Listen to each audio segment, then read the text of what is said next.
The face you see in the mirror is not your own. It is the echo of a life you can no longer recall, a ghost wearing your skin. Now that ghost has come to collect its due. 7 days after the martial sects of Gyeonggan had flooded into Yangryeong, Chief Steward Seong finally rose from his bed. His whole body felt heavy and sluggish. He widened his eyes at the man sitting beside him. "Young master," Unwai asked, "did you have a good dream?" "I can't remember, so I suppose I didn't dream at all." "How's your body?" Seong clenched and opened his fists a few times, then suddenly shot up from the bed in disbelief. It's fine. I feel perfectly fine." "That's a relief. What exactly did you feed me?" 5 drops of gongcheng xiaokyu, a porridge made with 200-year ginsengs, 1 300-year ginseng, and a whole 500-year ginseng. His jaw dropped open. "That's worth how much even?" "Not sure. At least a few thousand nyang in silver, I'd imagine, but it wasn't a waste." Unwai smiled faintly. "Do you need anything else?" "I've got some shame, young master. If I said yes to that, I'd barely count as human." Unwai stood up as well. "Your body may be fine, but your inner energy probably hasn't fully recovered. Stay and replenish it before coming out." As he turned to leave, Chief Seong called out to him. "Young master." Unwai turned his head. Chief Seong clasped his hands in a respectful fist salute. "Thank you truly for taking such care of me. It's only natural." It really was. "After all, Chief Seong is one of mine." "Young master, rest well." Unwai stepped fully out of the room and headed straight for the main hall. There he saw a man seated in perfect posture with his eyes closed. It was Yangryeong, lord of the Thunderblade sword sect, whom he had last seen at the Aksu gold mine. Unwai gave Ju Soer and Wanyang a small look that silently said you did well, then quietly sat down across from Yangryeong. At that, Yangryeong opened his eyes. They were eyes deep in contemplation. Facing that gaze, Unwai asked, "Have you decided, senior?" "My heart is leaning, but there is something I must ask." "Please ask anything." "You wrote, 'The river finds its own path, but always flows to the sea.'" "Yes, and you said you found a fine scabbard, but had not yet found a sword to put in it." "That's correct." Yangryeong's gaze turned sharp. "Were you asking me to abandon the martial alliance and join the everlasting snow palace?" Unwai shook his head. "Neither." "Neither?" "Yes, neither." Yangryeong looked genuinely confused. If it wasn't that, then why had the letter said what it said? And beyond that, what was he even doing here? But then Unwai's next words made him swallow hard. "You've misunderstood the sequence of events. Senior, you would not be abandoning the martial alliance. The martial alliance has already abandoned you. And I'm not asking you to enter the everlasting snow palace. I'm asking you to come under me." "Under." You, Yangryeong slowly pulled out 2 letters from his robe. "Then tell me, what do these 2 letters say?" Unwai gave a dry chuckle. "One is from the Martial Alliance headquarters and the other from the Sashin Alliance main sect, isn't it? You even know the content." "I don't have to read them to know." "It's obvious." Yangryeong's eyes started to tremble. "Then say it aloud, I want to hear it." "Of course. The Martial Alliance letter likely has long, wordy phrases telling you to hold on. To strengthen Bongni's internal defenses, to avoid conflict if possible. That kind of thing. And the Sashin Alliance? It probably says they're prepared to provide you a safe haven. More precisely, it asks you to join the Sashin Alliance." That was the truth. Wordlessly, Yangryeong handed both letters to Unwai. Unwai first opened the letter from the Martial Alliance. "We express our deep concern over the recent developments. With tensions escalating between the Sashin Alliance and the everlasting Snow Palace, we fear for Bongni's safety. At this time, the Martial Alliance has decided to refrain from direct intervention. Please understand this is a cautious decision to prevent further escalation. NOV YL Cyrillic letter 456G Cyrillic letter 4BBT. Official version. For now, strengthen Bongni's internal defenses and avoid direct confrontation. If that is not possible, at least send your children to the headquarters. Once the situation stabilizes, the Martial Alliance promises to take appropriate measures. We ask for your patience." Vice Lord of the Martial Alliance, Yangryeong, then he opened the Sashin Alliance letter. "I've heard the news. Looks like you kicked a hornet's nest. You must already know the Martial Alliance has turned its back on you. They're hiding behind empty ideals and trying to make you a sacrificial lamb. They'll only raise their banners once your blood has been spilled. I'm a straightforward man. The Sashin Alliance is ready to provide you refuge. Your honor and status as Lord of the Thunderblade sword sect will be guaranteed. The choice is simple. Cling to Bongni and die, or come to the Sashan Alliance and live. In times like this, loyalty and ideals mean nothing. Survival makes the victor. That young brat from everlasting Snow Palace won't be able to handle this anyway. Make a wise decision before it's too late. Lord of the Sashan Alliance, Gang Chenwu, they were short but clear messages. Unwise silently set the 2 letters down. If you're not a fool, Senior Seong, then I'm sure you've already understood what these 2 letters mean. Shall I explain anyway? I want to hear it from you. Very well. First, the Martial Alliance has abandoned both you and Bongni. The letter says so plainly. We will not intervene, handle it yourself. That's the real message, and you know why they're doing this. I do. The Martial Alliance has pulled out, and while the letter is signed by Yangryeong, the true hand behind it is Gun Mudgel. Gun Mudgel is calculating. He intends to sacrifice Bongni and Saryang's martial powers to gain greater advantage later. That letter is simply asking you to become a martyr for their cause. Song Yuejeong closed his eyes tightly. And that part about saving your children, it's not kindness. It's so they'll have a justification to claim revenge after you die. They've already factored in your death. That much you understand. Of course, the Sashan Alliance's letter isn't much different. Gang Chenwu has already seen through Gun Mudgel's ploy. That's why he's trying to bring Bongni under the Sashan Alliance umbrella. An ordinary person would think it's right to accept that if Bongni and Saryang joined the Sashan Alliance, the Martial Alliance would lose its cause. But unfortunately, Gang Chenwu is not that soft. He's not. No, whatever you think of Gang Chenwu, he's already contacted Hondo Mei Yamgung. You know what that means? No, you don't mean? Yes. He's planning to hand Bongni over to them. Gang Chenwu wasn't lying. He will pull Bongni into his sphere. But I'm here to talk about what comes after that. Song Yuejeong brushed his trembling hand through his hair. Go on. If Hondo Mei Yamgung also enters Bongni, all current powers here, including you, will be pushed out, most likely annihilated. And the Sashan Alliance will look away. This is the martial world. A place where the strong rule. They'll just say you lost in a power struggle and move on. That's Gang Chenwu's way. He needs Bongni inside the Sashan Alliance first to block the Martial Alliance from stepping in. That's why the Martial Alliance offered to save your children, to save face. Song Yuejeong looked stunned, as if he hadn't thought that far. He couldn't believe it. This young man had predicted the contents of both letters without reading them. And not just that, he had grasped the entire situation. Was this really the mind of a 17-year-old? It was unbelievable. Now I'll get to the point. From the perspective of both great factions, you are an obstacle. Not just you, the 4 great sects of Bongni are all in the way. The Martial Alliance needs them gone to justify its moves. The Sashan Alliance must remove them to bring in Hondo Mei Yamgung. One way or another, you will die. They're all building their cause on your sacrifice, but I offer another path. Another path. Yes, become my sword, not a martyr for the Martial Alliance, not a pawn for Gang Chenwu. Be the master of Bongni itself. He trembled. This youth, he couldn't even estimate his limits. How could someone this young go head-to-head with Gun Mudgel and Gang Chenwu, even if it wasn't in brute force but in strategy alone? At this level, if power followed, he would make both factions kneel. First, I'll promise you support. Support? I have a plan in motion. You'll receive a large portion of the spoils from it. Later, I'll even give you a supply of Shinsamwa from Shinsam Valley. He blinked in surprise. The amount you previously sent to the Sashan Alliance was considerable. What I offer may not be as much in volume, but it will far exceed the value of what you gained from them. Just how far ahead are you seeing? I see as far as I can. Senior. Once a ghost stone is placed, it cannot move. But a sword can be drawn at any time to prove its worth. You are standing before a path, not to be a sacrifice stone on someone else's board, but to become a sword that finds its own way. There was a flicker of emotion in Song Yuejeong's eyes. As the river flows to the sea, so must a true sword seek the broader world. Stand with me and rule Bongni. That is the path where your blade will shine the brightest. As unwise words ended, silence fell. Only the sound of the 2 men's breathing filled the hall. Unwise stared calmly at Song Yuejeong, but in that gaze was a dignity no martial master in all the world could emit. As if he had lived not decades, but centuries. Song Yuejeong slowly stood. Determination surged in his gaze. He thought to himself, what is a sword?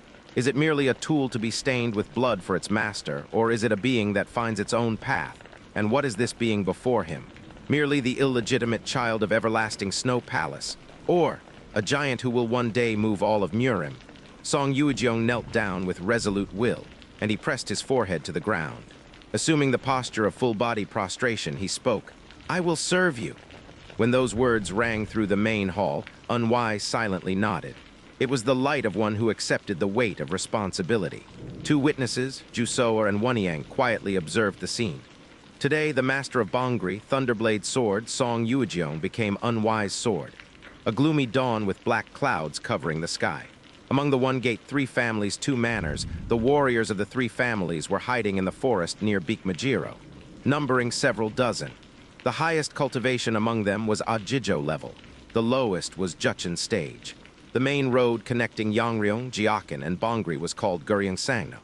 To reach Yangryeong via this Guryeong-sangno, one had to pass through two side roads. Those were Bikmajiro and Yangmajiro.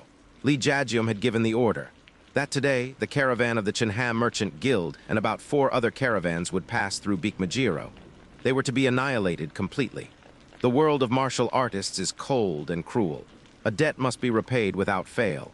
There is a reason why the sects of Jiakan are introduced with the title, One Gate, Three Families, Two Manors. The One Gate is the Yangryeong sword sect.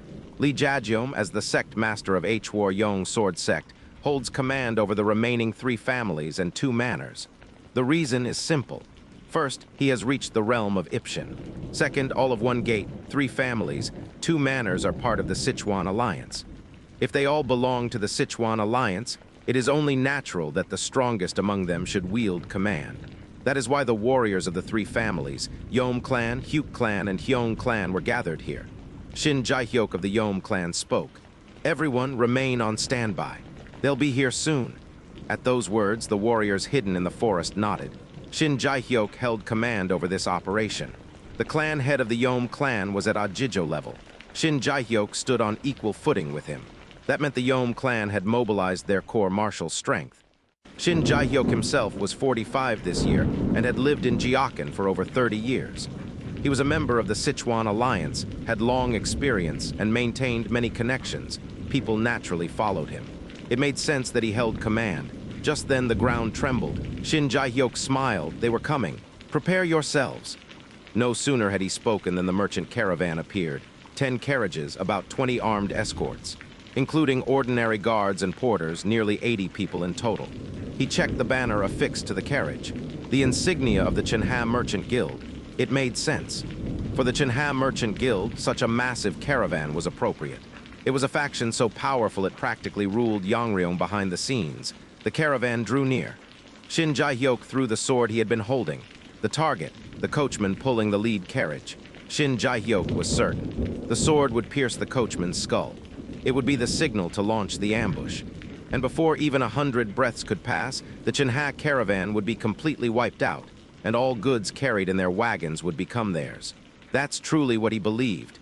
But everything went wrong from the very first move.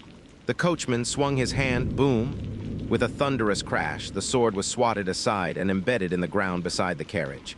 Warning bells rang in Shin Jae-hyuk's head. Something was wrong, but he couldn't stop now. He drew the dagger from his waist and dashed forward. There was only one target, that coachman. And at the same time, dozens of martial artists burst from the forest, over 80 in number. "Kill them all!" With that cry, Shin Jae-hyuk hurled his dagger. It flew straight for the coachman's head, and in that brief moment, the coachman's eyes gleamed. He took a step back and tilted his head to the side. Crack! The dagger pierced through empty air. That was fine. It was still within range. The suspended dagger flew again, aiming for the man's throat. He was about to slash, but the coachman was faster. Thump! The coachman's right fist slammed into Shin Jae-hyuk's abdomen. Shin Jae-hyuk slid back. He lifted his head. The strength behind the blow was great, but manageable. He saw it then. The coachman drew a dagger from his left hip and slashed. Siamheo Ilchim technique. That needle-like strike darted toward him, and Shin Jae-hyuk reacted. He swung his own dagger sideways, deflecting the blow. Instantly, he kicked forward. His foot struck the coachman's abdomen.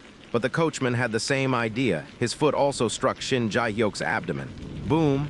The coachman stumbled back 2 steps. Shin Jae-hyuk was pushed back 3. His face hardened. Something was definitely off. Shin Jae-hyuk raised his head. "Who are you?" The coachman brushed his abdomen and tilted the black hat he had been wearing. At the face revealed, all color drained from Shin Jae-hyuk's face. "Sial, Unwhy."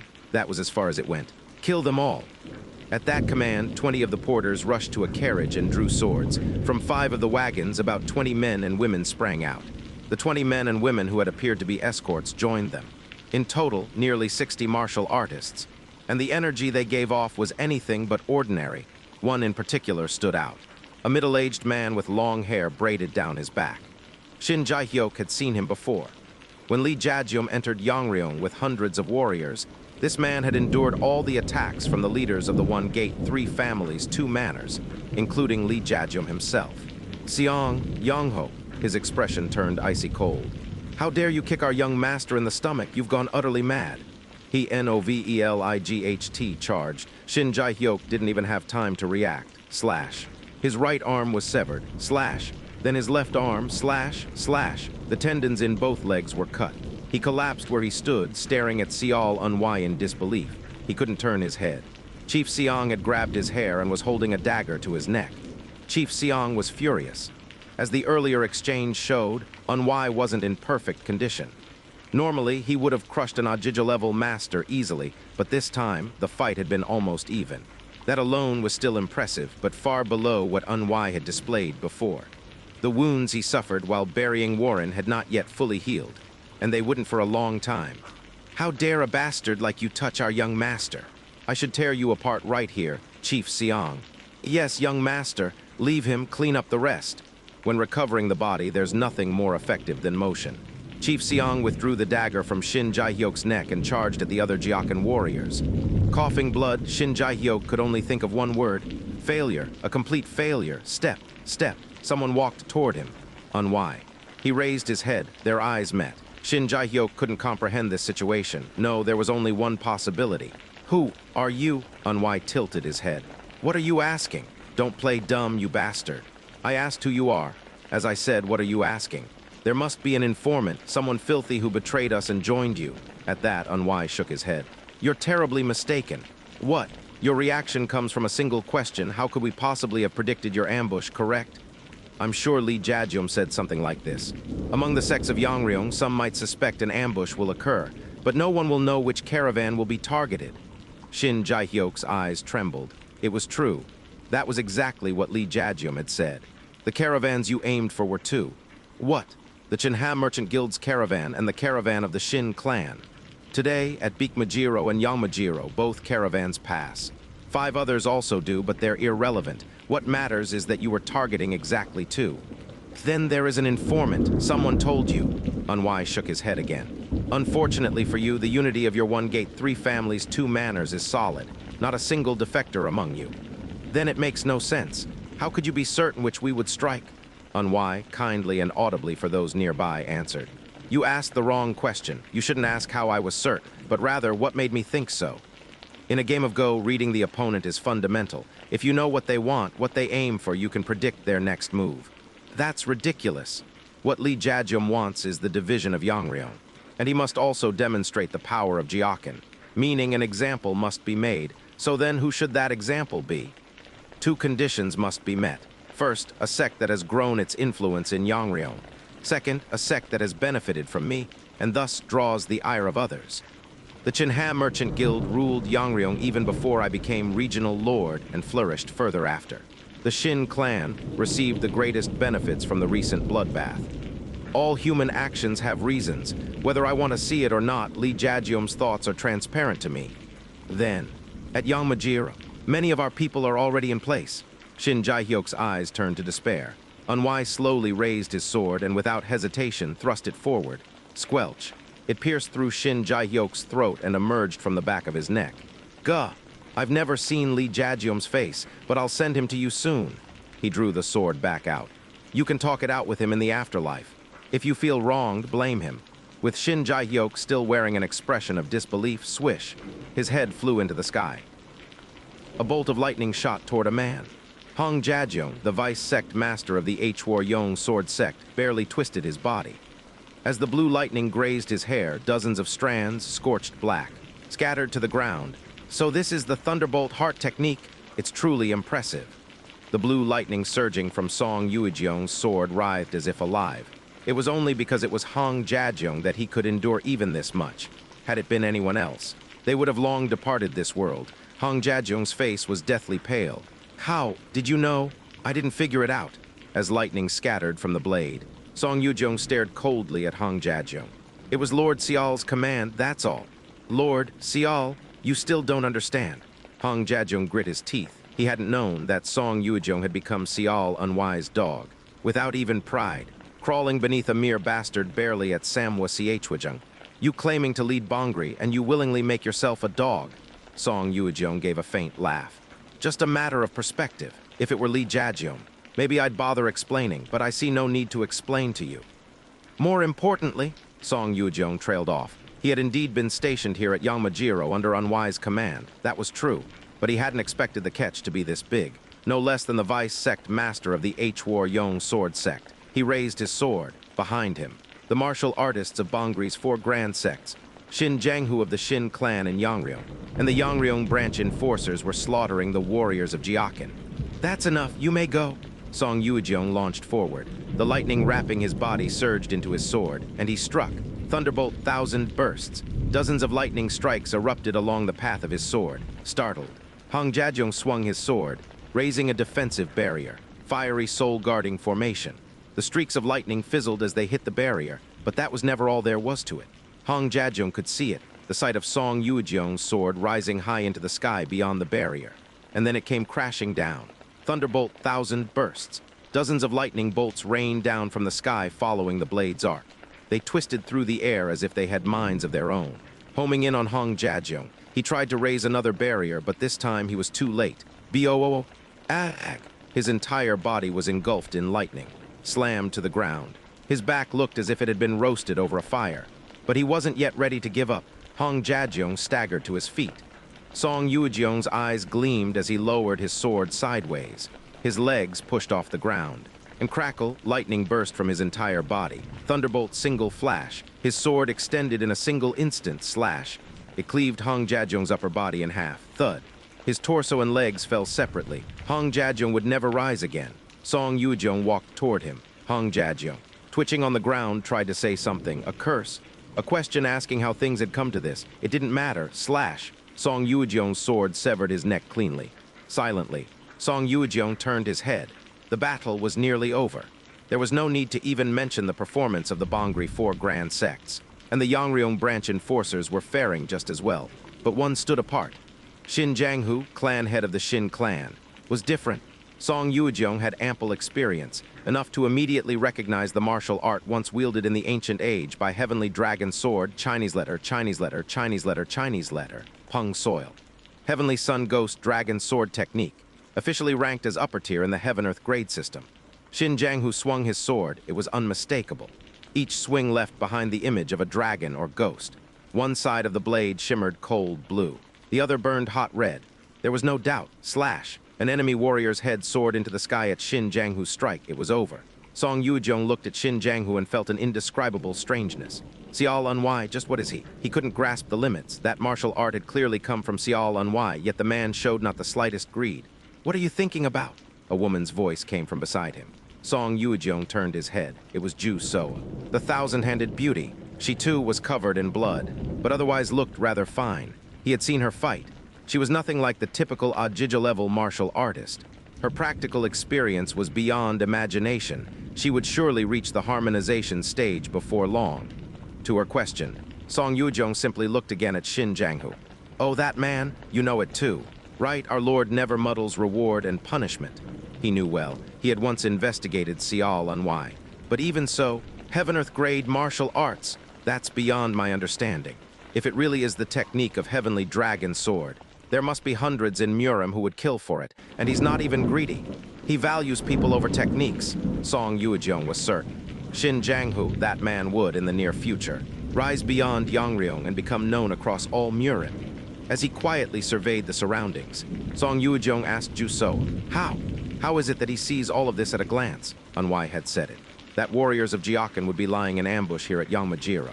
Even the Beggars Guild and other NOVELIGHT intelligence networks had detected no such signs, but Unwai had said it with conviction. He had followed the order half doubtfully, but he hadn't expected there really would be an ambush. How had he known? Ju Soa replied.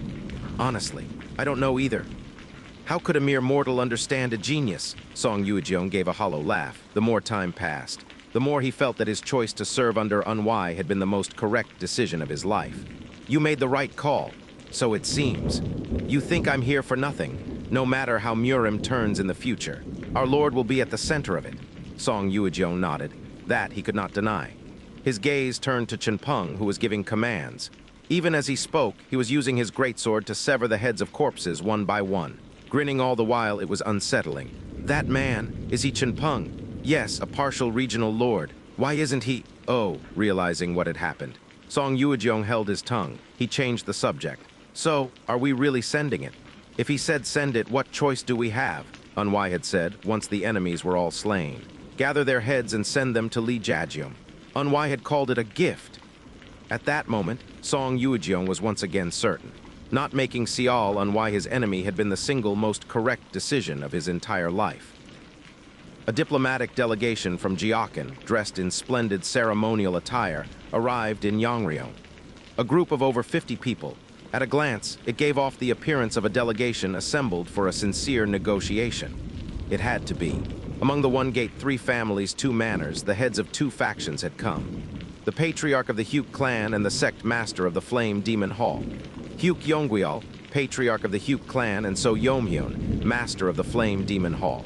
Their cultivation, harmonization stage, and Ajijo level, respectively. Naturally, the higher-ranked Hyuk Yongweol was leading the delegation, and Sial Unwai, who had been waiting at the front of Yangryeong branch's main hall, smiled lightly and gave a martial salute. You've endured a long journey. Ho-ho, not at all. Though it was about 20 li, the importance of the matter made the road feel short indeed.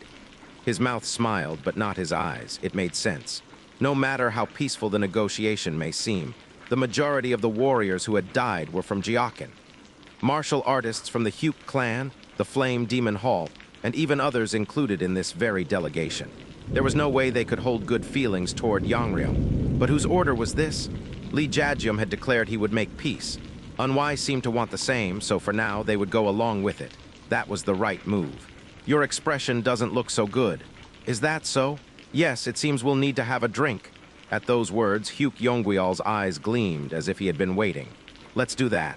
In fact, this gentleman requested that I convey his desire for peace to young Lord Sial, and he even sent a gift. As he spoke, he gave a signal to the attendant beside him. The man carefully opened a small box. Inside was a jade bottle with a faint red glow. This is Blood Plum Heavenheart wine, personally brewed by the gentleman. It's a rare liquor, aged for 10 years using petals of the blood plum that only grows in Jiakan. He wishes to share this with young Lord Sial himself. Unwai's eyes glinted faintly. Wine, wonderful. We've prepared some as well, but compared to the Blood Plum Heavenheart wine, it may as well be water. I'll refrain. As Unwai smiled while saying this, Hyuk Yongweol's lips curled upward. Playing in his head was the memory of that moment when Yangryeong had summoned him in secret. He had said this. Keep this in mind. This wine has 10,000 serpents' wandering soul powder mixed into it. The moment Sial Unwai drinks it, the plan will have succeeded. Unwai led Hyuk Yongweol into the main hall. The other members of the delegation were asked to wait outside. He suggested they speak quietly inside, and there was no reason to refuse. The two sat face to face. With a faint smile, Hyuk Yongweol poured the wine. As the red liquor filled the cup, the scent of plum blossoms gently spread. With the will of peace from our Jiakan, I offer the first glass to you, young lord. You're in quite a rush. At Unwai's words, Hyuk Yongweol shook his head. To speak well, we must first calm our hearts with a drink, no? There were no eyes watching. It was just the two of them. Yangryeong had added this as well. Do not let your guard down. It's been some time. No doubt the harmonization stage master Seong Yangho has regained his strength.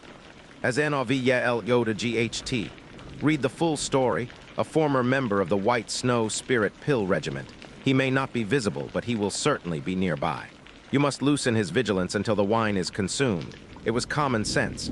Capturing Unwai was by no means easy, but what makes the impossible possible is strategy.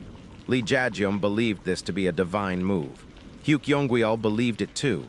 Sitting across from him, Unwai lifted the cup without the slightest hesitation. Gulp. As the wine slid down his throat, Hyuk Yongweol's eyes gleamed with the light of victory. It has a fine taste. At the sound of Unwise voice, Yangryeong bit his lip to suppress the laughter from breaking out. Then Unwise expression contorted slightly. Beads of sweat formed on his brow and his hand began to tremble faintly. Yangryeong couldn't hold back any longer and burst out laughing. Ha! Ha ha ha ha! Ha ha ha ha! He had to laugh, as expected of Lee Jae-gyum. Indeed, not just anyone could be the master of Gyeoken. Young Lord Seol, no, you damn bastard of a concubine born, your fate is now in our hand. 10,000 serpents wandering soul powder, is it? Huh! Unwai wiped the sweat from his forehead. It's been a while, but for a poison, it certainly has a fine aroma and flavor. What are you talking about? You must not know. There's a man in this world who drinks 10,000 serpents wandering soul powder mixed with bamboo liquor. He drinks it about once every 4 days.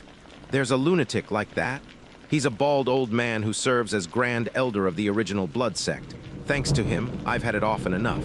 Though it's the first time drinking it at this age, the aroma and flavor are a bit different. Still not bad. Yangryeong swallowed hard. Something was wrong, but it was fine. He had ingested the poison. Listen, the antidote is in this gentleman's possession. If you don't take it within 4 hours, you'll die. Sounds about right. This gentleman also gave a message to deliver. Listen well. Unwise smiled, poured himself another drink, and downed it. Yes, I'm all ears. Is this bastard insane?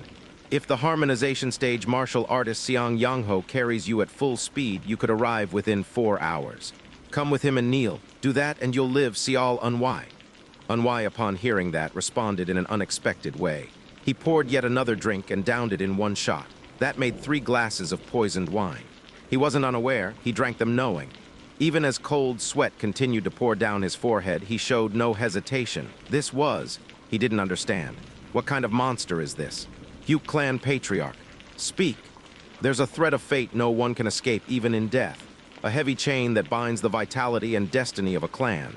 When a person's body reaches its end, that vitality returns to heaven and earth. That blood soaks into the ground and re-enters the cycle. We are born receiving that energy, and in returning it, we follow the law of heaven and earth. What are you talking about? It's simple. That thread connecting all karmic ties and destinies of heaven and earth, what do you think it is? Bloodline, Unwise smiled. To Lee Jae-gyum, capturing me alive is the goal by any means. If he does, it'll be easy to bring Yangryeong, Bongri, and even Saryang to their knees. He can also block intervention from Everlasting Snow Palace completely. From the moment he read my letter, he must have had one thought. Unwai poured again and gestured as if asking whether Yangryeong wanted a drink. But he only swallowed nervously, unable to respond. An ominous feeling crept in. Kidnapping? If he sends a delegation and abducts me, everything will proceed smoothly. There's no way Lee Jae-gyum could ignore such a plan. Given his situation, he had to produce results. Refusing it would be suicide. He brought the cup to his lips. Gulp. He emptied it cleanly and set it down. But there was one major problem. Chief Seong, the branch enforcers of Yangryeong, and even the sects of Bongri. If the delegation tried to kidnap me, would they stay quiet? There was only one method. Poison me, then make them carry me. And if they had to bring along Chief Seong, their biggest obstacle, that would be a perfect victory. After all, the distance from Yangryeong to Gyeoken is shorter than you think.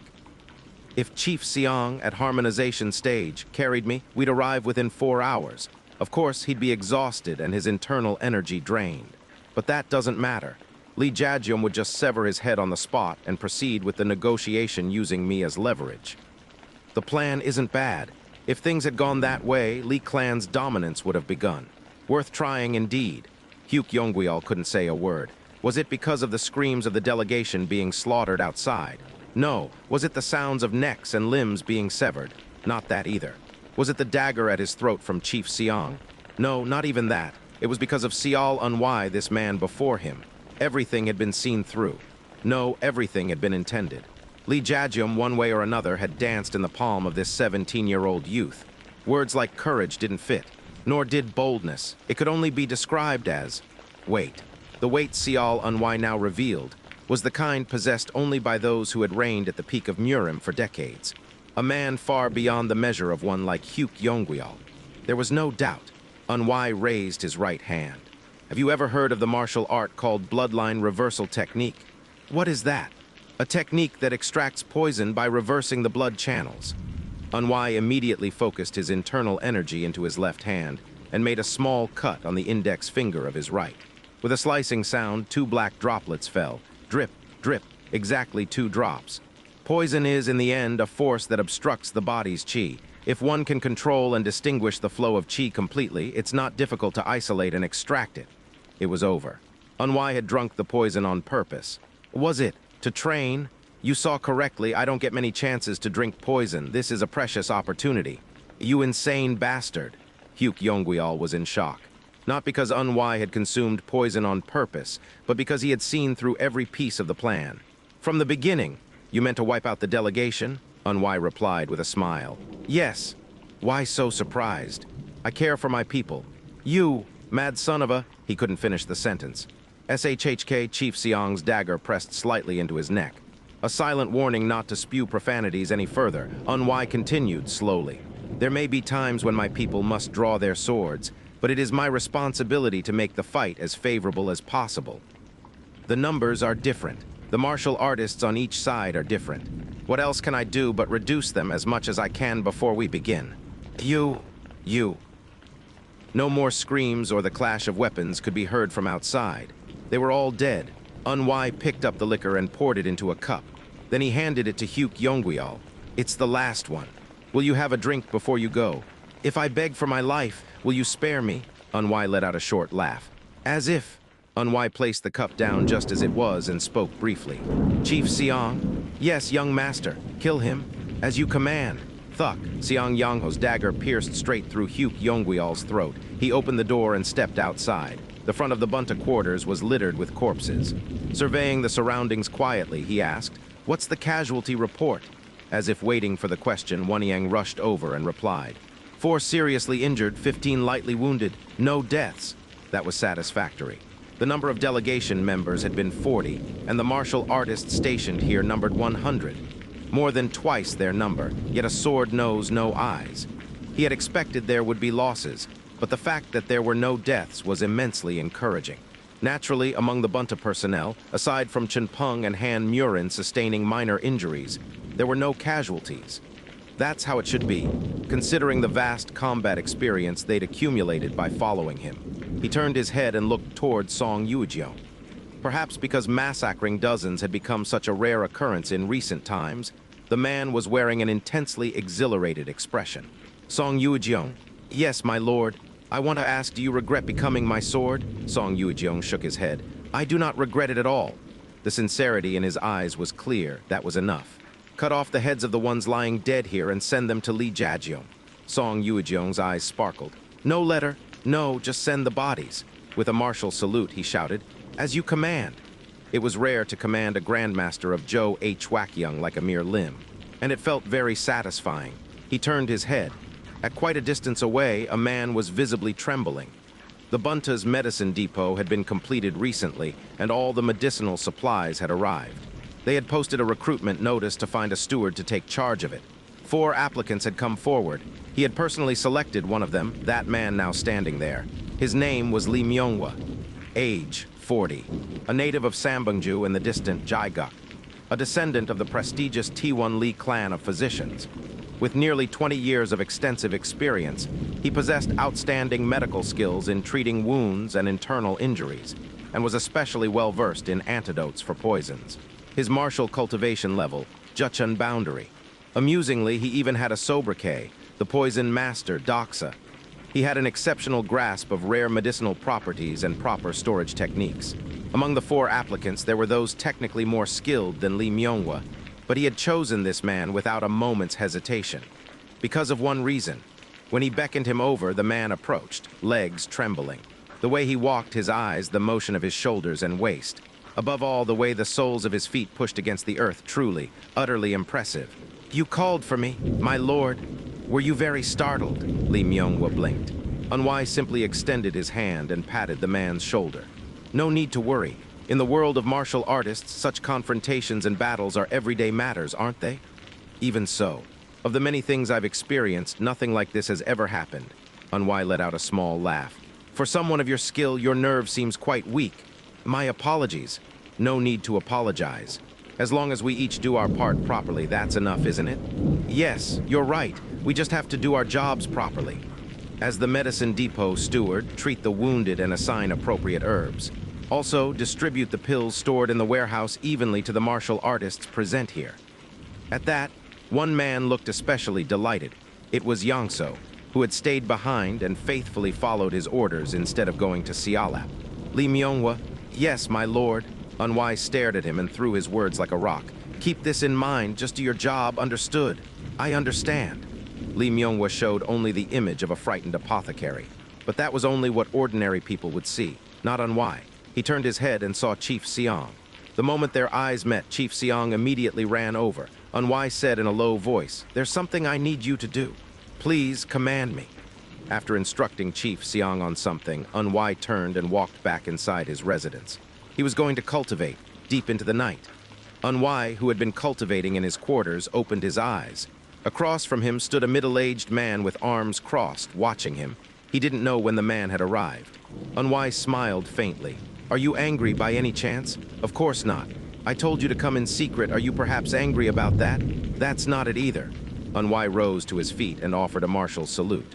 "I greet the Lord of Xiaogung." Xiaoyungchen waved his hand with a slight laugh.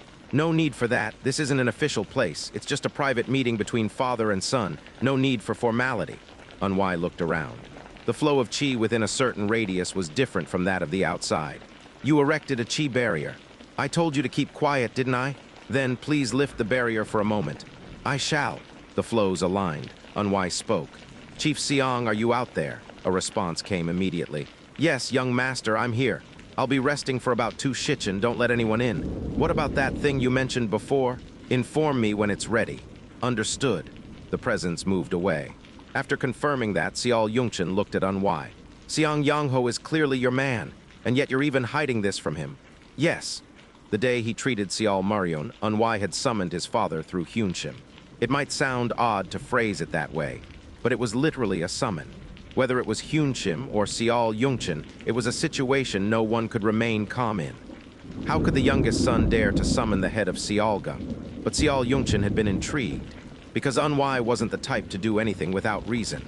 And now, knowing that Unwise had regressed, Xiaoyungchen was, frankly, burning with curiosity. The two sat across from each other at a table in the corner of the room. "Well then, speak." Unwise nodded and skipped the preamble entirely. "I intend to raise father to the level of Hanwendokchen." Xiaoyungchen was a man known for maintaining a calm face no matter what.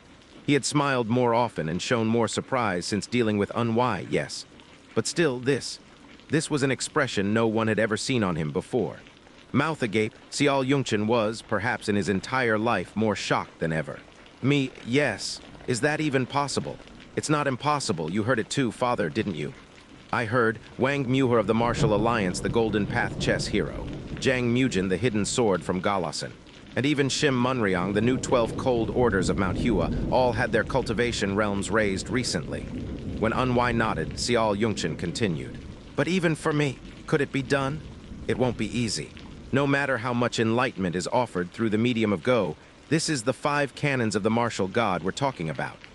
Unwise's gaze was cold and wholly serious.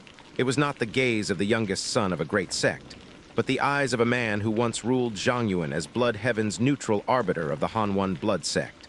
"Tell no one. Come find me every full moon. If you reach Hanwendokchen, no one must know. You're telling me to act a role." "Yes, especially Yang Xiaoljin must never know." It will be difficult, but please maintain your appearance as someone still at the grand void formless stage." Unwise then drew out 3 sheets of paper from his sleeve and placed them before Xiaoyungchen. Silently reading through them, Xiaoyungchen's eyes grew wide. "I was told that a list of blood sect spies had been obtained." "Yes, that list identified 20 sects. Shim Munryong eliminated them all in one sweep. But there are more. There are, and I judge that now is not the time to reveal them." Xiaoyungchen closed his eyes. "My heart aches. I thought I should show it to you and you alone. And I believe. You already understand why. Of course, if we strike now, Xiaogung will be weakened, and the Hanwon blood sect, the Sichuan alliance, even the Martial Alliance would take the opportunity to press in." Unwise simply stared silently at his father.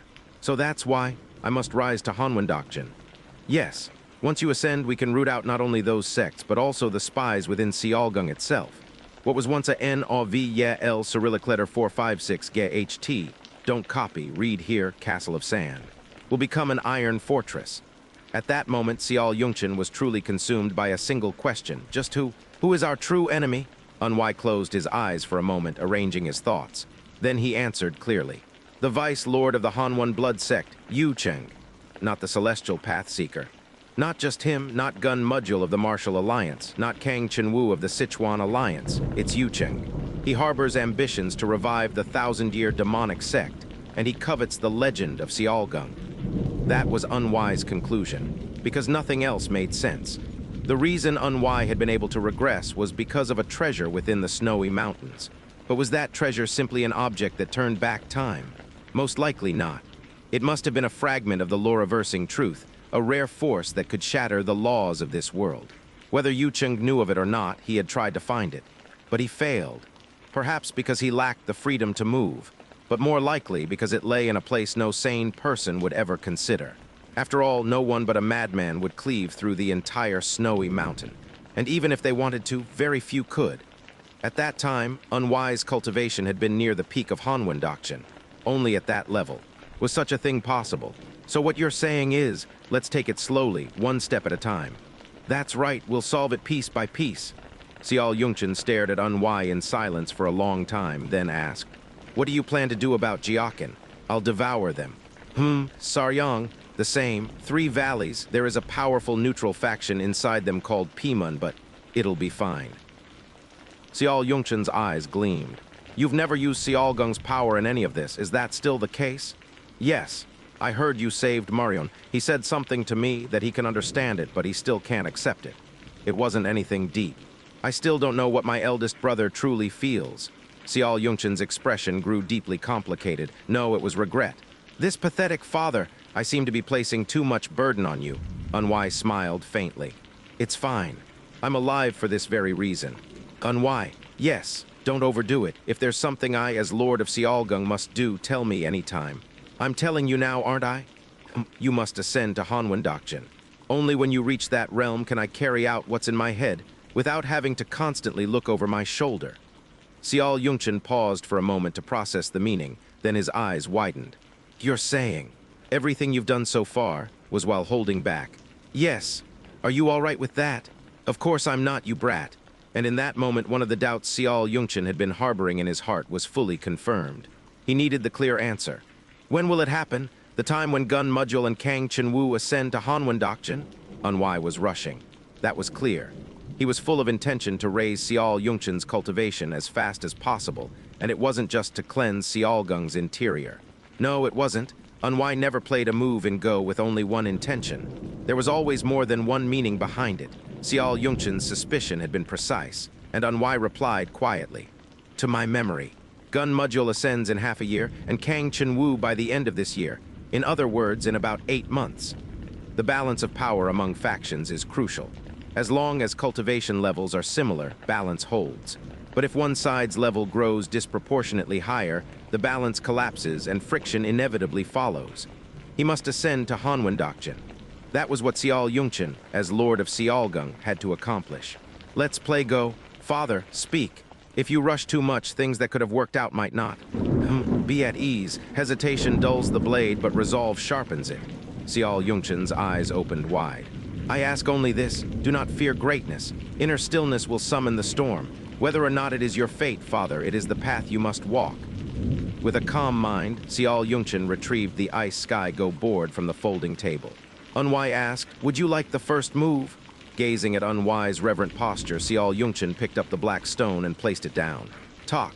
The match had begun. The atmosphere in Jiakin was heavy with tension. To be frank, the martial artists of Jiakin had held firm trust in Li Jiajium. If Li Jiajium said to act, they would follow without a sliver of hesitation. Everything he attempted had succeeded. Whatever the scheme, it brought results. Who was it that brought the 3 flowers of the 3 valleys? It was Li Jiajium. On top of that, Jiakin was a coastal city. They made absurd profits through smuggling, and the local specialty, blood plum blossom, could be turned into poison, liquor, even tea. This had generated massive wealth. Naturally, the martial artists of Jiakin had no reason not to follow Li Jiajium. But today, for the first time, that trust shattered. You fucking bastard. Li Jiajum smashed the table and walls before him. This was not the cold strategist they knew. Rag, Sial Unwai, you goddamned fucking son of a bitch. Boom, crash. Everything around him was reduced to rubble. Even parts of the building collapsed. Martial artists nearby scrambled to evacuate. Li Jiajum's fury was beyond imagination. But that wasn't the reason the martial artists' trust had faltered. It was because of the 50 severed heads scattered across Jiakin's main road. Before that, it had been 150. Before that, just mangled corpses, traitors torn to shreds. In the last 4 days, nearly 300 lives had been lost.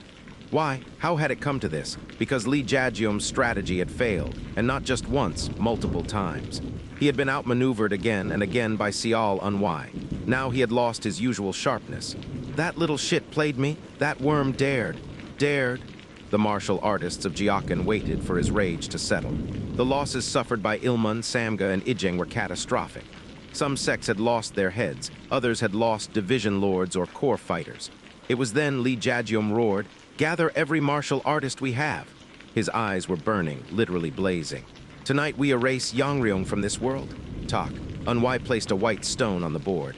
And after that, neither he nor Sial Yungchen made another move. Half a point margin of 5.5.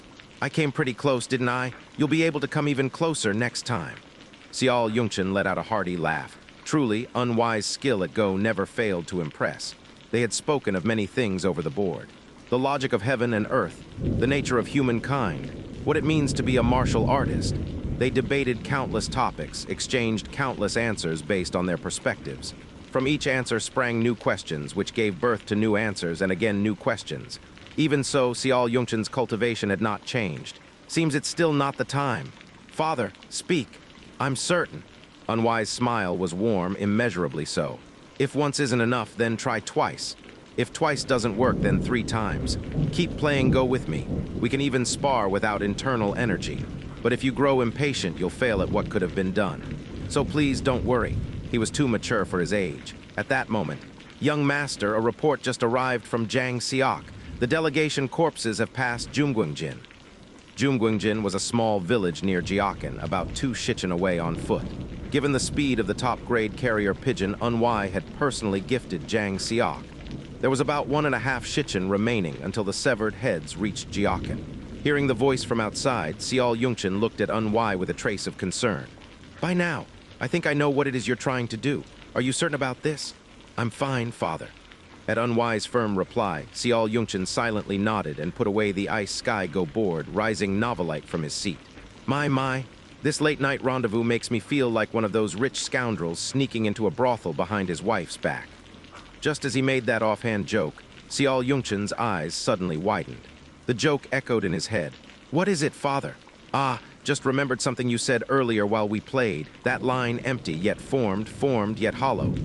A glint of realization passed through Sial Yungchen's eyes. He stood in silence for a moment, organizing his thoughts. "It's strange. I chased after such complexity to reach the realm of the martial divine, and yet the answer was in the mundane." Unwai smiled. "Sometimes, while climbing a high mountain to glimpse the moon beyond the clouds, we forget there's a moon reflected in the pond at our feet." Sial Yungchen nodded.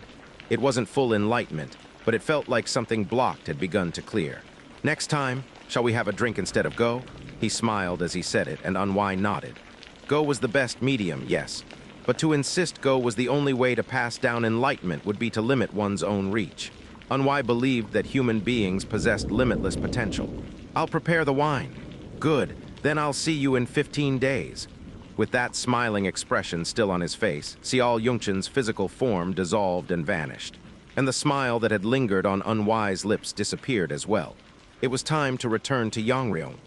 Now that the delegation's heads had reached Jiakin, Li Jiajum would realize what had happened and erupt in rage. Li Jiajum had always thought himself clever. But when he realized he wasn't, when he realized he had been dancing in someone else's palm this whole time, he would no longer be able to think rationally. Li Jiajum would surely lead Jiakin's martial force and march toward Yangryeong. It would take, at most, 7 shichen. He would arrive in Yangryeong before sunrise. And only then would he realize, far too late, just how grave a mistake he had made. A voice broke through Unwai's thoughts.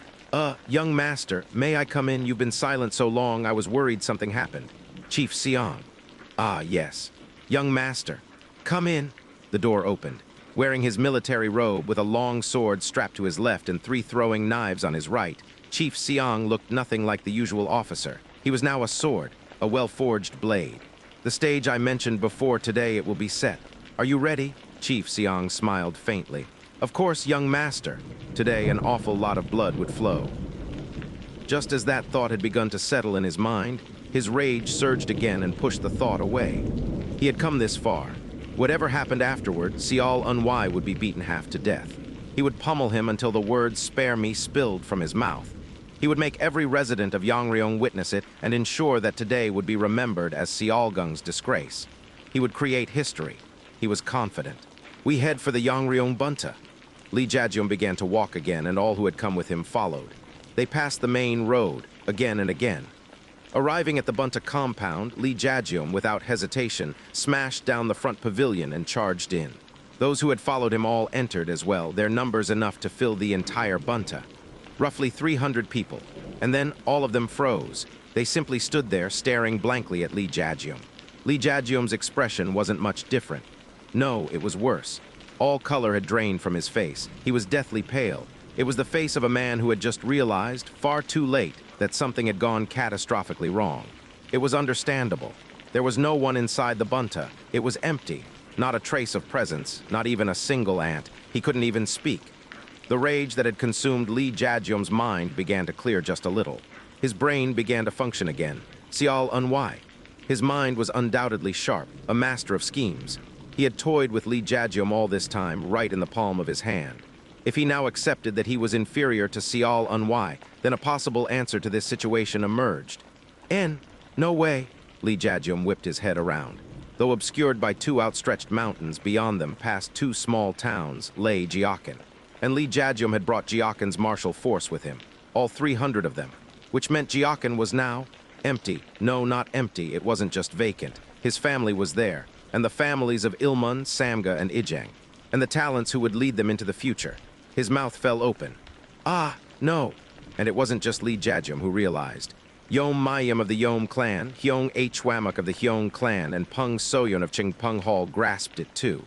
Yom Mayim spoke. Sir Lee, we must return immediately, right now.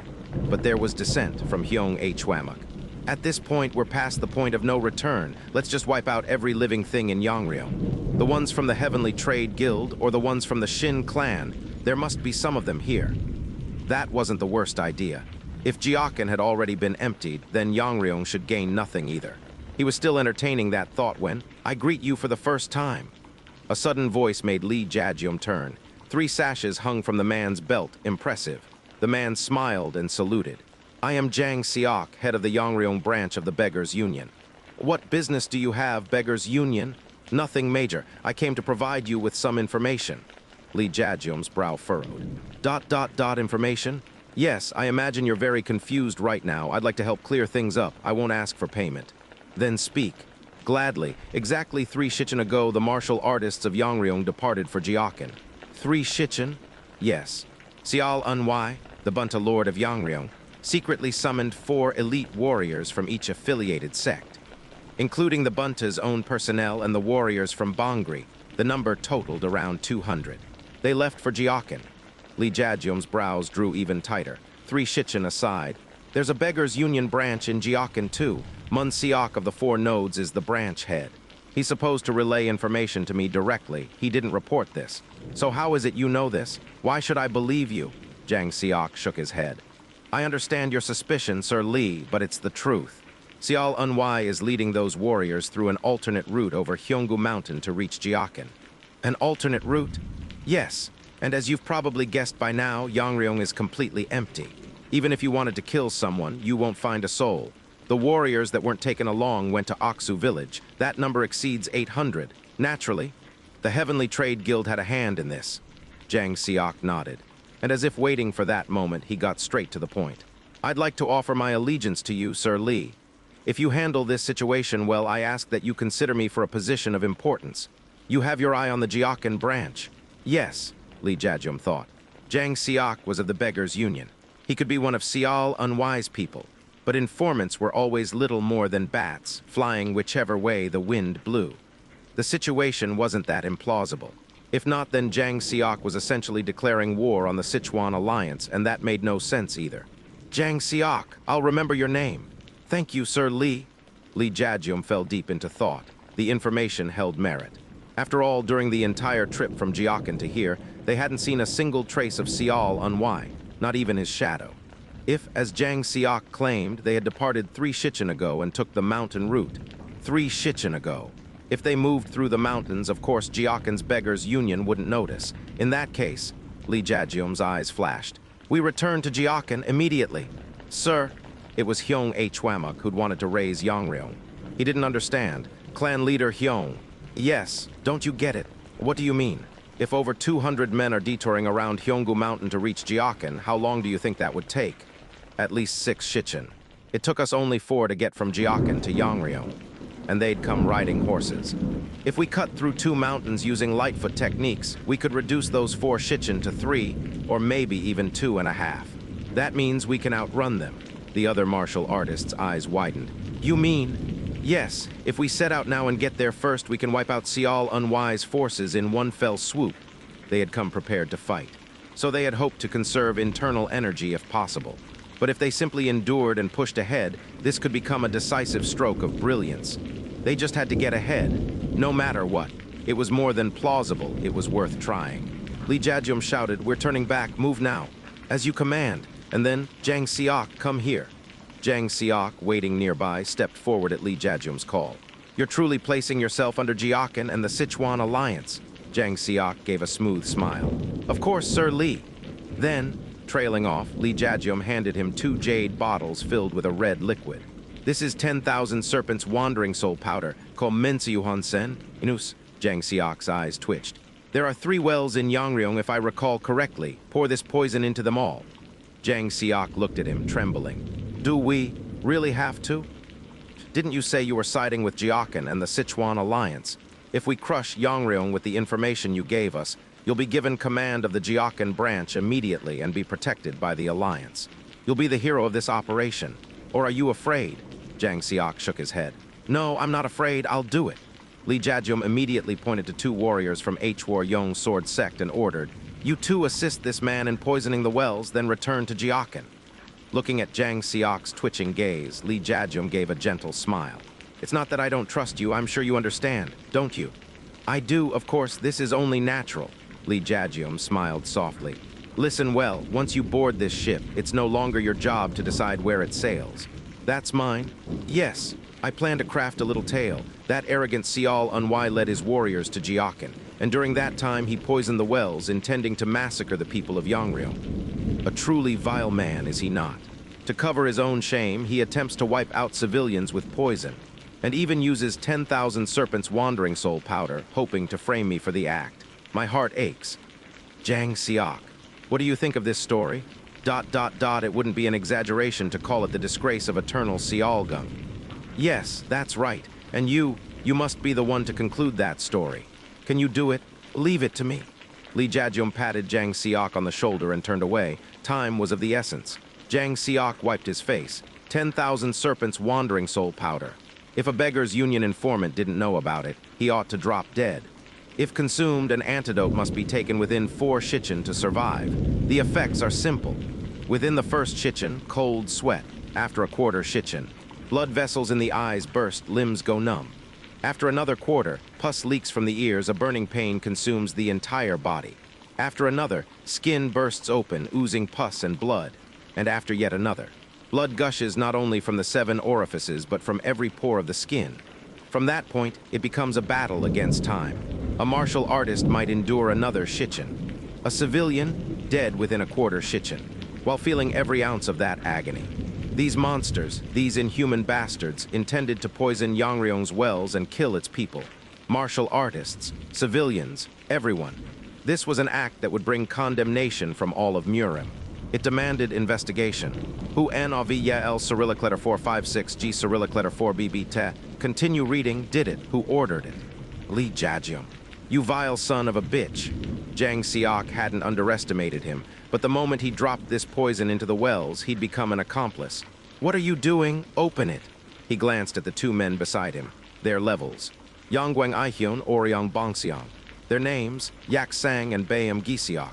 They likely used a good amount of internal energy getting from Jiakin to Yangryeong, but it shouldn't hinder their strength. Hee. Don't worry, so said Xianxia, then opened both jade bottles. Gisiok blinked. Do you really need to open both? Just one should oog. A grotesque sound escaped him. That's right. Xianxia had flung the contents of both bottles onto the two martial artists. This is the raw extract of the 10,000 Serpents' Wandering Soul powder.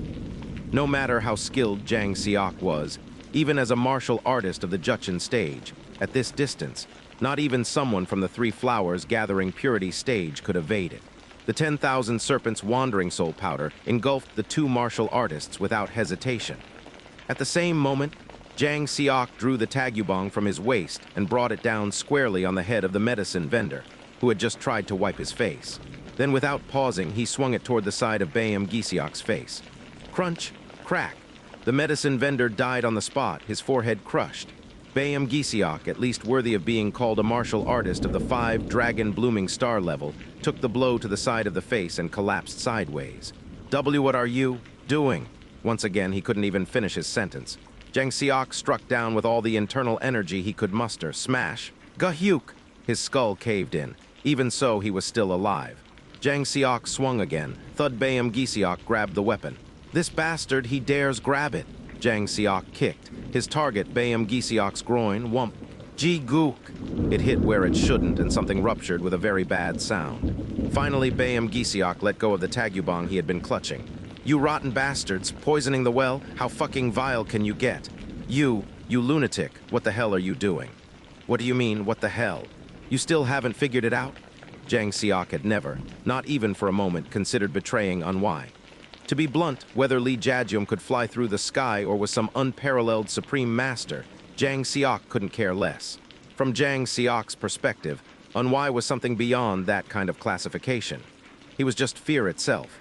If he became your enemy, he would squeeze you dry until not a single drop of blood remained. Only a madman would turn against him. All of this was part of Unwai's scheme to make Li Jiajium lower his guard. Xianxia was merely following orders. Loyalty. To put it plainly, he was more loyal to Unwai than to the very leader of the Beggars' Union. Hadn't he been at Unwai's side longer than anyone else? Since Sialep itself, no less. To become Unwai's enemy would be the most insane decision of his entire life. Come on, you idiot. Sure, Lord Sial took the long route around the mountain, but you really think it's going to take 6 whole Sijin? Huh? What are you saying? Xianxia grinned as he grabbed Gisiok's hair. There's a thing called an underground tunnel through Hyeongyusan. If you pass through there, you can get there in 3 Sijin, not 6. What? Want to hear something funny? You know why no letters ever arrived from Jiakin? Because they were all intercepted midway. Jumguangshan and Unbajin right before it. You morons. Why do you think Lord Sial personally went to the transport route? Why do you think he personally slaughtered Jiakin's warriors there? Because, from that point, and no, even from before that, he had already begun preparing for this very moment. You clueless, dumb bastards.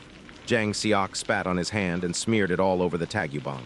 The fight's already over. The only place left for you to go is the underworld. Li Jiajium, that dumbass is headed there too.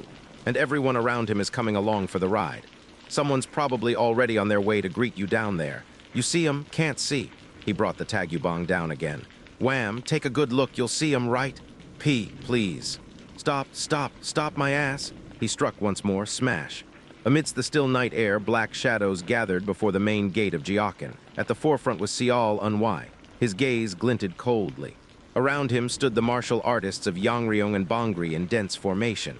Over 200 elite martial artists. Their combined presence blanketed the night sky. As Unwai took a slow step forward, everyone followed. The gates of Jiakin were clumsily shut. Though the massive iron doors were sturdy, the soldiers guarding them were paralyzed by fear. Why were these people here? It made no sense. Unwai came to a halt. A moment of heavy silence passed. Then he spoke quietly. Open it. The soldiers looked at one another, unsure what to do, until Unwai added a single phrase. If you don't, I'll kill you. They had all witnessed what became of the former prefect who ruled Yangryeong. There was no other choice. The soldiers opened the gates, and just like that, Unwai entered Jiakin. Civilians in the streets reeled back in horror as they saw the long procession of martial artists. Unwai spoke softly. Jusoa, A woman in a black robe stepped forward at his call. A faint smile curved her lips, but her eyes were ice cold. Take Han Murin and Chenpeng. Capture the military commander of Jiakan alive. Jusoa Novelight bowed her head lightly and asked, "What about the others?" Unwise voice was like winter frost. "Give every person one chance. A chance. If they surrender, spare them. If they resist, kill them all." A smile spread across Jusoa's lips. "As you command." She vanished toward the government office with Han Murin and Chenpeng in tow. Unwise stopped again. "Song Yuejeong." "Yes, my lord. Take the martial artists of Bangri. Exterminate the Sam clan and bring me 10 of their key heads." "As you command." Thunderblade sword Song Yuejeong veered off with the Bangri martial artists. They numbered a full 100. Shin Janghu, a sharp-eyed middle-aged man, stepped up beside Unwai at the call. "Take the warriors of Yangryeong, wipe out the Yi clan, leave not a single bloodline, bring back 10 key heads." "As you command." The martial artists of Yangryeong peeled away. They numbered 120, leaving only around 20 at Unwai's side. "Wanyang, Yangso." As if waiting for the call, Wanyang and Yangso stepped up beside him. "You're the same. Erase the Hwaryeong sword sect from this world. Bring back the heads of key figures." "As you command." With everyone dispatched, only Unwai and Chief Seong remained. From all over Jiakan came screams and the sound of weeping. Unwai lifted his gaze and looked around. Near the front gate stood a chair used for official processions. Painted red and ornate, likely used when the local governor traveled. Chief Seong, ever perceptive, immediately understood what Unwai wanted just from his gaze. He rushed to fetch the chair and placed it before him. Unwai slowly sat. He looked like a sovereign who had claimed his throne. "I'd like some tea."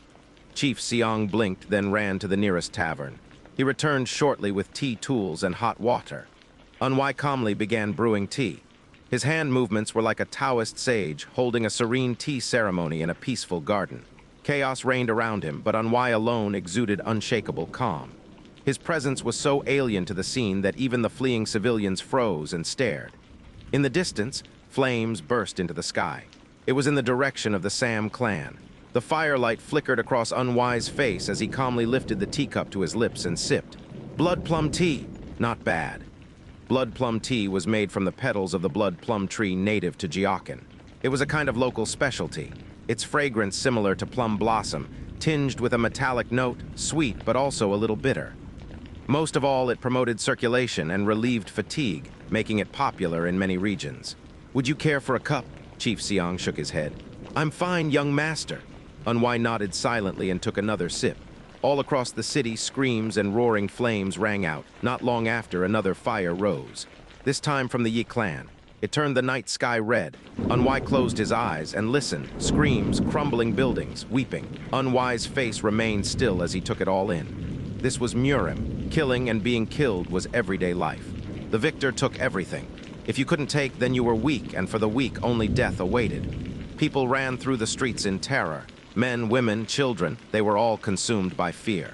Some of them passed before Unwai and froze the moment they saw him. That overwhelming presence.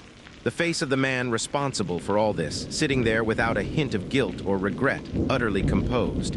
It was more than alien. It was bizarre, incomprehensible. It was only natural they feared him. Unwai opened his eyes. "Those not affiliated with the Ilmun, Sam clan, or Yi clan may pass. Thank you." The frozen people began to flee once more. Unwai remained still, so did Chief Seong. Then a man fell to his knees before Unwai. Lord Hyunseol, please spare me, I beg you." Unwai looked down at the man. His outfit, the sword at his waist, his disheveled appearance, the way he breathed, the way he moved. "You're from the Hwaryeong sword sect?" "Why, yes, but I've only been a member for 3 years. Please." Unwai's reply was brief. "Kill him as you command." Chief Seong unsheathed his sword in a flash and severed the man's neck. Slice. The head soared into the air. Unwai calmly took another sip of tea. "Chief Seong?" "Yes, young master. Have you grown used to it now?" Ordinarily, Chief Seong would have tried to stop him, said something like, "Why are you doing this?" or "Let's stop here." But not this time. "I've learned some things at your side, young master." "Have you?" "Yes, I may be a martial artist, but I failed to protect what I set out to protect." Unwai wasn't a fool. He immediately understood what Chief Seong meant. "You're talking about what fell?"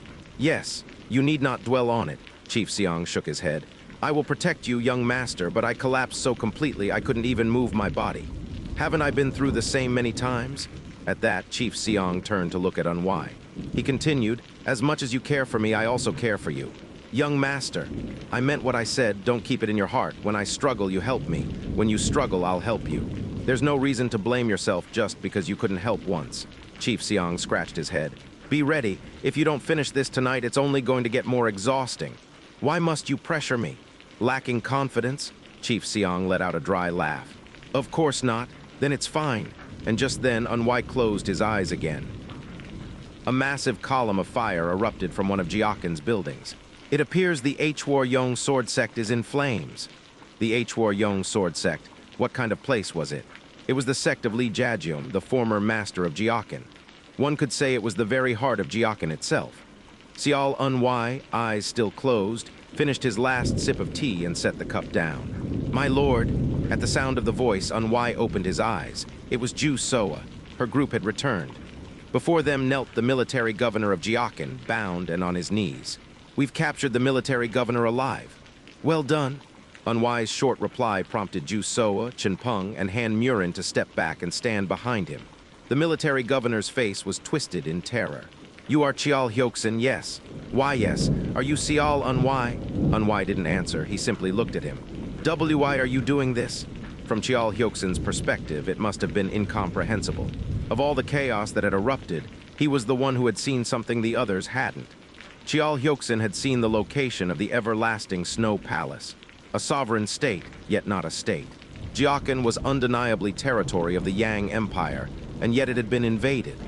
This was categorically different from the case of Yangryeong. There, the prefect had attempted to kill Unwai, providing justification. But Chial Hyoksin had not. Unwai kindly cleared up his confusion. From the moment I took Yangryeong, I NAVYL Cyrillic letter 456G Cyrillic letter 4BBT. Only on NAVYL Cyrillic letter 456G Cyrillic letter 4BBT had already made a deal with Song Hak. What does that have to do with this? It's entirely related. As governor of Seong, Song Hak oversees 3 surrounding provinces, 10 counties, and over 20 towns. Like most men of the court, he had his own dilemma. Don't tell me. It's a tax issue. I know for a fact that significant taxes were being siphoned off under the protection of the Martial Alliance. Chial Hyoksin, go on. I have no intention of killing you, but you are highly likely to die. Not by my hand, but by Song Hak's. Ah, it'd be wise to start thinking now. If you want to live, what path remains? What must you offer Song Hak in exchange for your life? The color drained completely from Chial Hyoksin's face. Chinpeng, hey, you called my lord. Tie him up and leave him somewhere quiet. May I knock him out, so long as he's not dead? Hey, as you command. Chinpeng grabbed Chial Hyoksin by the head and dragged him into the storage room of the nearby tavern. Time passed. About one Dangyong, roughly 15 minutes later, the sound of footsteps approached. Song Yuejeong, Shin Janghu, and also Yangso and Wanyang. They had completed their assigned tasks and returned. The warriors following them each carried 10 severed heads.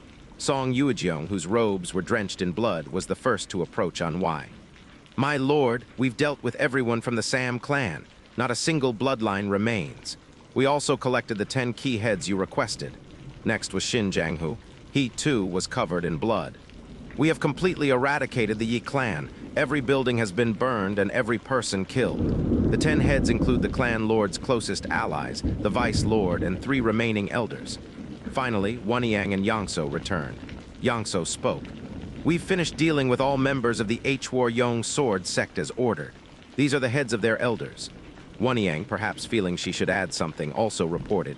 As you instructed, we burned all their buildings. From Lee Jaejeom's residence, we recovered 10 drops of refined greenstone oil and 100 fireheart pills. Ko Hwasimden, Inus? Unwai nodded in satisfaction. Casualties? None. Any severe injuries? There's one, but it's closer to a light wound than serious. They hadn't wiped out a powerful base. They had robbed an empty house. If there had been any casualties, it would have been troublesome. Unwai reached inside his robes and retrieved 2 large pouches. Here are 300 divine ginseng pills made from top-grade shinsum flower, and 200 more made from mid-grade shinsum flower combined with cloudsea herb. Ko unhecho enus. Wanyang, yes, my lord. Distribute them equally to everyone. The effects of the shinsum flower were simple. Expanded meridians, boosted qi circulation, temporary mental clarity and focus, and increased cultivation speed. If the shinsum flower was top grade, those effects were vastly amplified. And if refined into pills, the potency became explosive. Cloudsea herb expanded the internal energy channels. When combined with mid-grade shinsum flower, the effects were multiplied. Wanyang silently began distributing the pills to the warriors. Unwai, seated, spoke calmly. "You've all done well, but don't get complacent." Everyone looked at Unwai. "Now comes the final act." "Lee Jajium?" At Song Yuejeong's question, Unwai nodded. "He's currently rushing here. Take your elixir pellets quickly and prepare to receive him." "Prepare to receive as in?" As Song Yuejeong's voice wavered with doubt, Unwai's quiet words brushed his ear. "Hang 30 heads on pikes in front of the gate. Ready 300 longbows." Lee Jajium needed a message, but so did Sial Unwai. All the power structures of Jiakan would be obliterated tonight. Its very foundation would be shattered. This place, Jiakan, would become Lee Jajium's grave. Under moonlight veiled by clouds, darkness thickened over the land. At the break of dawn, a group of shadows rushed toward Jiakan's main gate. The man at the lead did not stop, even though his breath was ragged. His long hair streamed behind him, sweat beading his brow and flying into the air. It was Lee Jajium, 2.5 si-jin. He had made it from Yangryeong to Jiakan in just 2.5 si-jin. At first, he rode hard. When the road turned to mountain path, he threw the horse aside and ran barefoot. His feet were torn and bleeding, his clothes soaked with sweat and caked with mud. And so he reached Jiakan. At roughly 20 jang from the gate, he finally came to a stop. A droplet of sweat mixed with blood and fell from his forehead with a wet drop. He could see them clearly. The stakes planted in front of the gate. There were 30 of them, and atop each a severed head. He couldn't fail to recognize them. The elders of the Ilmun, Sam clan, and Yi clan, and the heads of his own family. His father, eyes wide open in death. His mother, mouth half agape. His younger sibling, his wife. He was too late. Everything had already ended before he even arrived. "Why you fucking bastard!" Lee Jajium's scream tore through the quiet of the dawn. His eyes locked onto a clear figure. Sial Unwai seated peacefully at the main gate, sipping tea. Beside him stood Seong Yongho, hair tied long behind him. As Lee Jajium stared in seething rage, Unwai spoke. "You're late, Sunbinim. Why you fucking dog?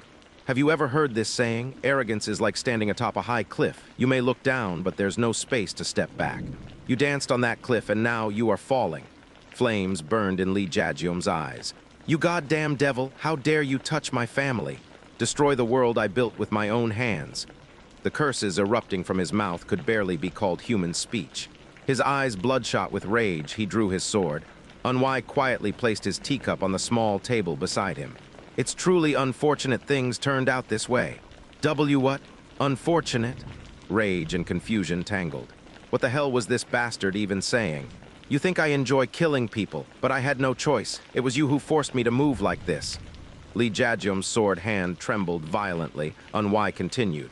"Sunbinim, if a man who believed he held the world in his hands were reduced to a child overnight, what do you think he would see?" "What are you saying?" "There was a time I had a similar conversation with someone. I told them, even if the eyes of a man who once stood above the world fall to the ground, they still reflect the sky. I know what I can do. I know how far I can reach, but you do not. And because you don't, you acted alone without even realizing who had laid the board. Gun Mudjul and Kang Chenu intended to stay silent. I did too. Anyone who can read the board must act that way. Because if you recognize who is playing the great game and dance to their tune, blood will flow. But blinded by greed, you moved. And because of that, so much blood has now spilled." Unwai took another sip of tea. "Unfortunately, I lack the skill to reason with fools like you. And you, believing yourself clever, make even conversation distasteful." The blood vessels in Lee Jajium's eyes began to burst. The 300 martial artists behind him said nothing. They too trembled with rage. Silently, Unwai's voice echoed again. "Tell me, Sunbinim, what do you see in the world before your eyes now?" Silence. A tear slid down Lee Jajium's face. It was a tear of regret. Should he not have provoked this? Had he moved too quickly? From the start, when Unwai was in Yangryeong, should he have massacred him outright then? Should he have realized the trap and struck with force before it was too late? "You still haven't come to your senses, I see." "What?" "You reached for what you had no right to. A man of your caliber cannot take even a single thing from me. Know your place, know your limits, because you don't even now you shed tears of regret, not of repentance." Unwai shook his head, pathetic and more pathetic still. "Chief Seong, Yes, young master. The stage is set. Unwise gaze was sharp and clear. I've asked you before, are you a chief or a warrior? There's no better time than now to answer. Chief Seong's eyes turned resolute. He dropped to one knee. Thank you for the opportunity, young master. Unwise, who had been looking down at Yangryeong, turned his head. Before this tea runs dry, bring me Yangryeong. I'll tear off his limbs and drag him to you. Yangryeong's eyes locked onto Yangryeong with murderous intent. And then the two men launched themselves toward each other.